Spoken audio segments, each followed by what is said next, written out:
آپ غور کیجئے، شعب ابی طالب کے اندر 3 سال تک صحابہ اکرام کو بند کر دیا گیا. نہ خرید و فروخت کی جائے گی، نہ ان کے پیسے استعمال کیے جائیں گے، نہ ان کو کھانا دیا جائے گا.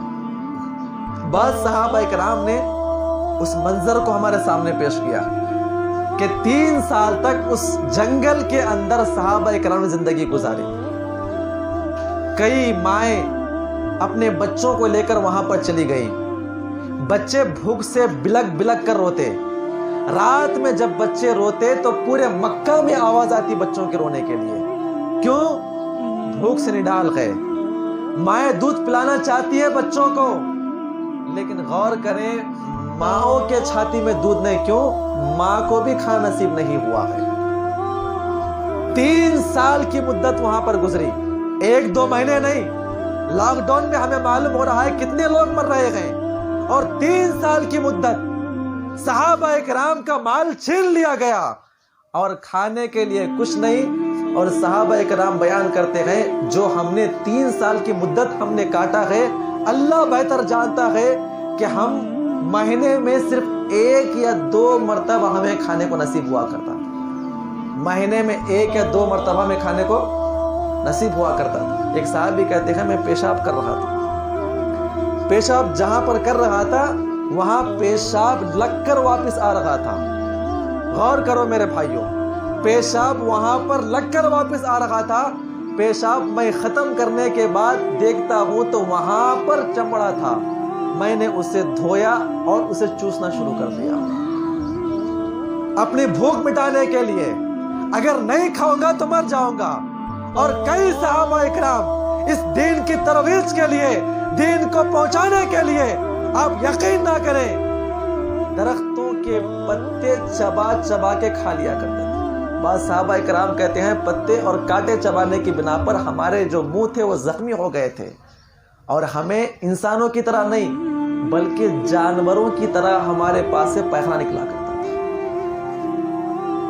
غور کرو میرے بھائیوں، بڑی عظیم قربانیاں، بڑی عظیم قربانیاں ہونے کے بعد یہ دین ہمیں پھیلا ہے. اور نبی پاک صلی اللہ علیہ وسلم کا حال ایسا تھا. بلال کہتے ہیں میں نے نبی پاک کو دیکھا، نبی چل نہیں پا رہے ہیں، بھوک کی بنا پر بات نہیں کر پا رہے ہیں. اور ابو طالب پوچھتے ہیں بیٹا محمد بھوک لگی ہے آپ کو؟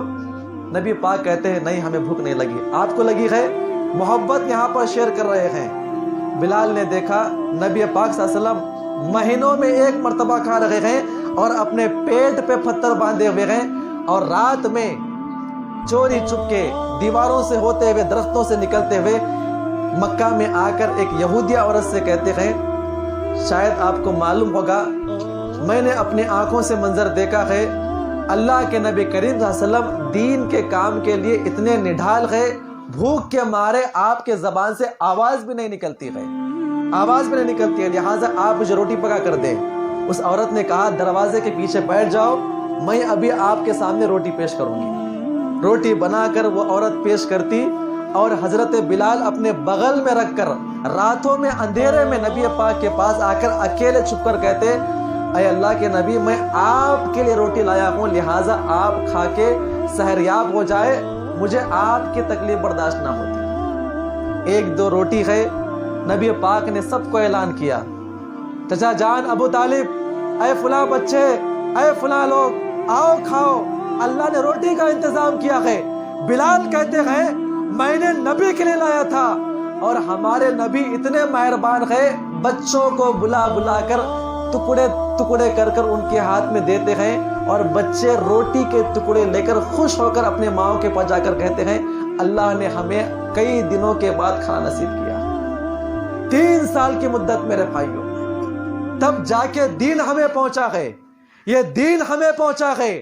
اس دین کی قدر اگر مسلمان نہ کرے، قسم خدا کی اللہ تعالیٰ ان کے اوپر ایسے لوگوں کو لا کے غالب کرے گا جو کبھی یہ خیال نہیں کریں گے کہ یہ مسلمان تھے یا نہیں تھے.